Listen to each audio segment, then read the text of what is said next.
حضرت ابن عباس رضی اللہ تعالیٰ عنہ روایت کرتے ہیں، فرماتے ہیں کہ رسول اللہ صلی اللہ تعالیٰ علیہ وسلم کے صحابہ کرام علیہم رضوان بیٹھے ہوئے تھے تو رسول اکرم صلی اللہ تعالیٰ علیہ وسلم تشریف لائے، یہاں تک کہ ان کے قریب ہو گئے۔ نبی کریم علیہ السلام نے صحابہ کو سنا، وہ باہم گفتگو کر رہے تھے۔ ان میں سے کسی نے کہا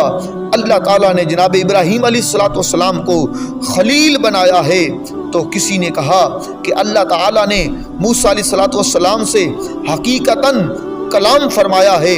ایک اور نے کہا حضرت عیسیٰ علیہ السلام کو اللہ پاک نے کلمۃ اللہ اور روح اللہ بنایا ہے، تو کسی نے کہا حضرت آدم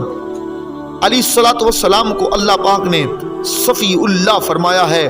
پس رسول اللہ علیہ السلام تشریف لائے اور فرمایا تحقیق میں نے تمہارا کلام بھی سن لیا،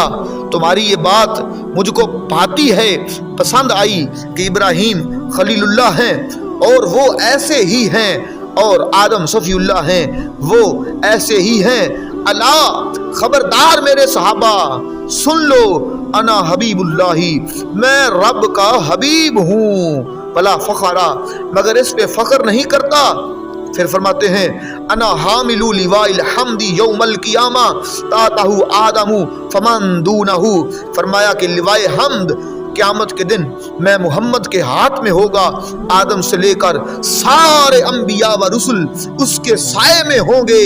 مگر میں پھر بھی فخر نہیں کرتا۔ انا اول شافع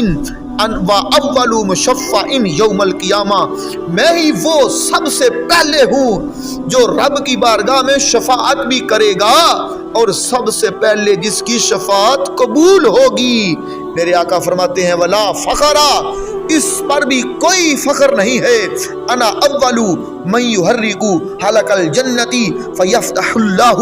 لی فیدخلنیها ومعی فقراء المؤمنین، آقا فرماتے ہیں میں وہ پہلا ہوں جو جنت کے حلقے کو یعنی جنت کی کنڈی کو یا جنت کے دروازے کو سب سے پہلے حرکت دوں گا، اللہ میرے لیے اس دروازے کو کھول دے گا اور مجھے اس میں داخل فرما دے گا،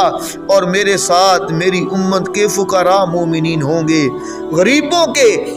پرور، غریبوں کے لاجپال کریم نبی غریبوں کو ساتھ لے کر جنت میں داخل ہوں گے، بلا فخرا، اس پر بھی کوئی فخر نہیں۔ پھر آقا فرماتے ہیں انا اکرم الاولین والآخرین علی اللہ ولا فخرا، فرمایا صحابہ سنو، تم نے انبیاء کی شان بیان کی، رسولوں کی مگر خاتم المرسلین والنبیین کی زبان سے اسی کی شان سنو۔ فرمایا اللہ کے نزدیک اولین و آخرین آدم سے لے کر عیسیٰ پاک تک سب سے بڑھ کر عزت والا مصطفیٰ کی پاک ذات ہے، میں ہوں یعنی رسول مجتبیٰ صلی اللہ علیہ وسلم ہوں، لا فخرا، اس پر بھی کوئی فخر نہیں ہے۔ تو ثابت ہوا کہ ساری عظمتوں کا، ساری شانوں کا، ساری شوکتوں کا، ساری رفعتوں کا، ساری بلندیوں کا رب نے مالک اپنے محبوب کو بنا دیا ہے۔